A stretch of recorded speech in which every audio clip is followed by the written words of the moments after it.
Makna di balik sejarah. Zhuge Liang, sosok yang mengubah arah pertempuran di zaman 3 kerajaan. Zhuge Liang tidak ingin dikenal. Dia hanya ingin dunia tidak hancur terlalu cepat. Dia tidak memburu tahta, tidak pernah mengangkat pedang karena marah. Ia hanya membaca, menunggu, dan diam. Tapi justru dari diam itulah ia mengubah arah sejarah. Bukan dengan kekuatan, tapi dengan kesadaran. Kapan harus muncul, kapan harus hilang. Dan ini bukan kisah tentang kemenangan, tapi tentang seseorang yang tahu bahwa tidak semua yang benar bisa diselamatkan, tapi tetap harus diperjuangkan.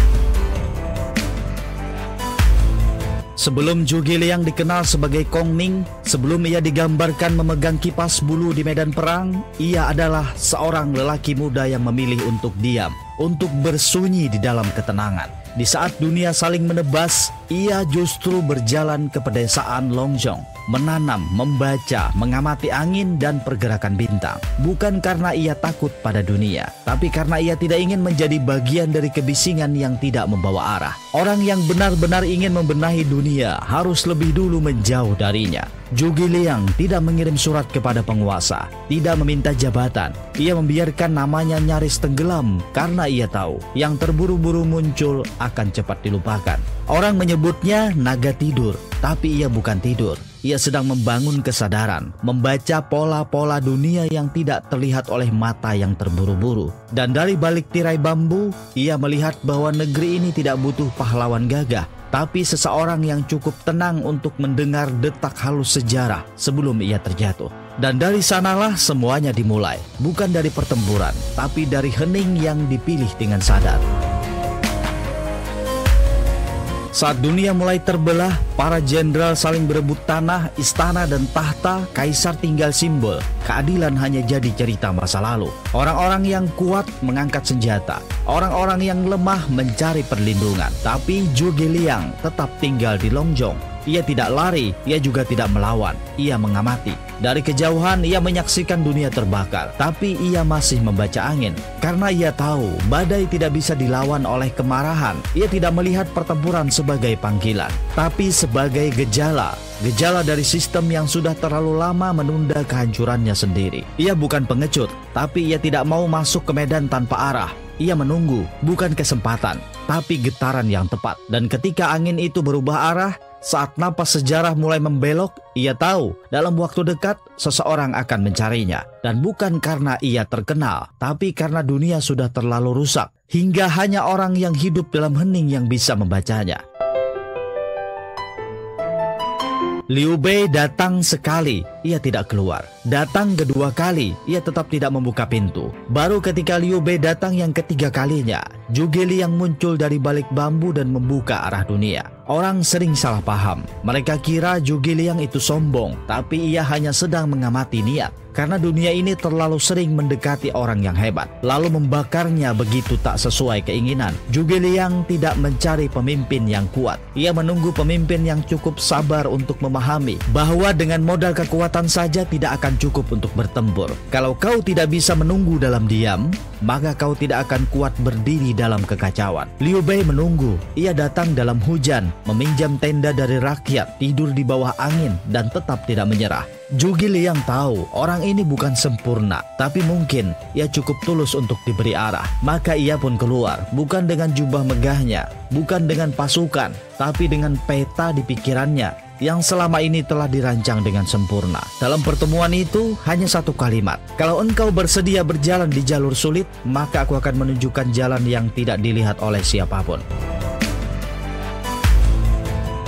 Zhuge Liang tidak bangkit karena lapar kekuasaan. Ia tidak keluar dari gubuknya karena ingin nama. Ia keluar karena waktu mulai runtuh. Dan dunia tidak bisa menunggu lebih lama tanpa arah. Liu Bei menawarkan segalanya, jabatan, kepercayaan, bahkan hati. Tapi Zhuge Liang hanya berkata, aku akan melayani bukan karena kehendakmu, tapi karena negerimu butuh satu peta yang tidak kau miliki. Ia tahu dirinya bukan jenderal. Ia tidak memiliki kekuatan otot, tapi ia memiliki sesuatu yang lebih langka, kemampuan membaca arah, bukan hanya medan. Ketika ia berdiri di tengah pasukan, semua orang tidak melihatnya sebagai panglima. Mereka melihatnya sebagai pantulan sunyi yang menakutkan, karena ia bisa memprediksi tanpa suara, menggerakkan strategi tanpa amarah, dan menahan diri lebih kuat daripada menyerang. Ia bukan pencipta kerajaan. Ia adalah penjaga agar kerajaan tidak hilang sebelum waktunya. Zhuge Liang bangkit bukan untuk menang, tapi untuk memperlambat kehancuran, agar dunia yang sakit ini masih punya waktu untuk sembuh meski sedikit. Zhuge Liang tidak membunyikan genderang perang. Ia tidak mengangkat senjata di depan kerumunan, tapi ia diam. Ia mengubah keseimbangan kekuatan seluruh negeri. Aliansi yang terbentuk bukan karena kekuatan, tapi karena kehadirannya yang tidak pernah terasa mengancam, tapi justru membuat orang merasa aman untuk meletakkan pedang padanya. Ia berbicara pelan, tapi kata-katanya tidak pernah hilang dari ruang para raja. Zhou Yu membencinya, Cao Cao mewaspadainya, Sima Yi mempelajarinya. Tapi tak satu pun dari mereka bisa menghentikannya. Karena Zhuge Liang tidak bergerak seperti manusia biasa. Ia tidak datang dari garis keturunan bangsawan. Ia datang dari ruang yang tidak dipetakan. Ruang kesadaran, ruang bayangan, ruang intuisi. Ia tahu kapan harus maju dan kapan cukup membuat lawan salah langkah sendiri. Kemenangan paling bersih adalah saat musuh mengalahkan dirinya sendiri tanpa kau harus turun tangan. Zhuge Liang tidak butuh panggung karena langkahnya tidak meninggalkan jejak, tapi akibat dari langkah itu bergema jauh setelah kakinya berhenti bergerak. Bahkan sampai sekarang setiap langkahnya masih diingat banyak orang. Zhuge Liang tahu nama musuhnya, Cao Cao, Sima Yi, dan puluhan jenderal hebat. Tapi di ruang terdalamnya, ia tahu mereka bukan ancaman utama. Musuh sejatinya adalah kelelahan yang tak bisa diakui, kekecewaan yang tidak boleh ditunjukkan, dan keyakinan yang harus tetap dijaga meski mulai retak. Ia tidak pernah benar-benar takut pada serangan musuh, tapi ia khawatir bahwa semangat tentaranya akan padam saat hujan turun terlalu lama, bahwa kepercayaan Liu Bei akan redup di tengah desakan istana, bahwa tubuhnya sendiri yang terus dipaksa berdiri akan mulai menyerah sebelum tugasnya selesai. Zhuge Liang tetap menulis, tetap merancang, tetap bangun di tengah malam saat semuanya tidur. Karena ia tahu, jika aku mulai berhenti, maka seluruh dunia kecil yang kutopang ini akan roboh bersama denganku. Dan itu sangat berat, karena tidak ada yang tahu beban itu. Tidak ada yang bisa menggantikannya. Dan ia tidak pernah mengeluh, karena keluhan bukan bagian dari jalannya. Ia tidak bertarung untuk menang. Ia bertarung agar sesuatu tetap hidup, meski hanya lewat satu napas lagi. Kekuatan adalah medan yang licin. Bahkan orang sebaik Liu Shan, anak dari Liu Bei, mulai goyah oleh bisikan-bisikan istana. Dan Zhuge Liang mulai diragukan. Kenapa belum menang? Kenapa musuh masih hidup? Apa sang Perdana Menteri sudah terlalu tua? Zhuge Liang tidak membela diri. Ia tidak memanggil pasukan. Ia tidak bersumpah di depan umum.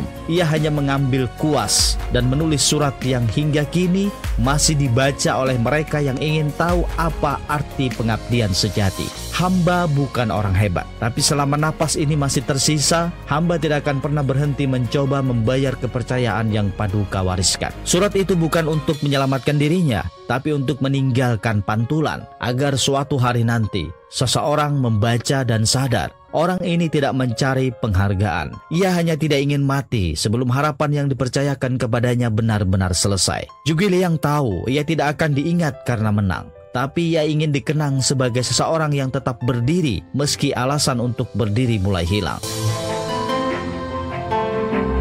Zhuge Liang tahu tubuhnya mulai melemah. Ia tidak menyangkalnya. Ia hanya tidak memberi tempat untuk itu dalam keputusannya. Ia masih menyusun strategi, masih menulis dengan tangan sendiri, masih berdiri di hadapan pasukan yang menunggu arahnya. Karena selama tugasnya belum selesai, ia merasa tidak berhak untuk berhenti meski tubuhnya mulai meminta izin. Selama masih ada yang menunggu keputusan, aku tidak bisa memilih istirahat. Ia bukan memaksakan diri. Ia hanya tidak ingin waktu habis sebelum arah yang ia jaga benar-benar sampai. Tidak banyak orang tahu betapa sakitnya ia, karena ia tidak menunjukkannya. Bukan untuk pura-pura kuat, tapi karena ia tidak ingin yang lain ikut melemah karenanya. Ia memimpin bukan dengan suara, tapi dengan keberadaan yang tetap hadir meski perlahan meredup. Dan ketika tubuhnya benar-benar tak mampu lagi, ia tidak meninggalkan pesan panjang. Ia hanya memastikan semua sudah disusun, arah sudah jelas, dan mereka yang ia percaya sudah tahu harus kemana melangkah. Zhuge Liang tidak menunggu pujian, ia hanya ingin pergi setelah meletakkan semuanya di tempat yang seharusnya. Setelah Zhuge Liang wafat, tidak banyak hal yang langsung berubah. Negeri tetap berada dalam tekanan, musuh tetap bergerak, dan orang-orang yang ditinggalkan tetap harus mengambil keputusan sendiri. Tidak ada peninggalan besar dalam bentuk bangunan atau warisan kekuasaan. Yang tertinggal hanyalah catatan, rencana, dan arah yang telah ia susun sebelumnya. Tapi dari situlah pengaruhnya muncul perlahan. Beberapa keputusan penting diambil dengan mengingat cara ia berpikir.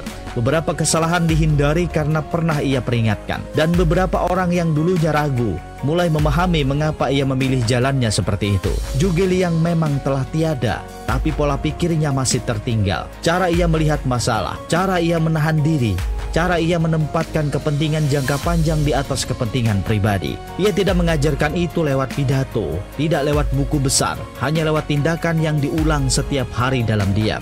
Dan kadang itu sudah cukup, karena tidak semua orang harus dikenang lewat patung. Ada yang cukup ditinggalkan sebagai cara berpikir. Zhuge Liang adalah salah satunya.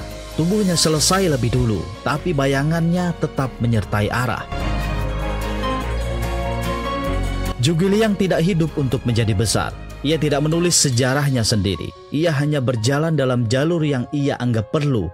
Ia tidak menang besar, tidak pula membangun kekaisaran baru, tapi ia memperlambat keruntuhan dan memberi waktu bagi orang lain untuk belajar berdiri. Dan itu sudah cukup, karena tidak semua orang ditakdirkan untuk menyelamatkan dunia. Ada yang hadir hanya untuk menjaga agar dunia tidak hancur lebih cepat. Zhuge Liang adalah yang kedua. Ia memilih jalan yang sulit, mengambil peran yang tidak populer, dan tetap bertahan meski tahu arah tidak selalu akan dimenangkan. Hari ini banyak orang mengingat namanya, tapi mungkin lebih penting dari itu adalah mengingat caranya, cara menahan diri, cara membaca arah sebelum bertindak, dan cara menjaga sesuatu tetap utuh meski tidak ada jaminan bahwa hasilnya akan terlihat. Karena kadang yang paling berarti bukan apa yang kita capai, tapi apa yang tidak kita biarkan runtuh selagi masih bisa kita jaga. Tetapkan sendiri arah hidupmu mulai sekarang. Apa sebenarnya yang ingin kamu capai?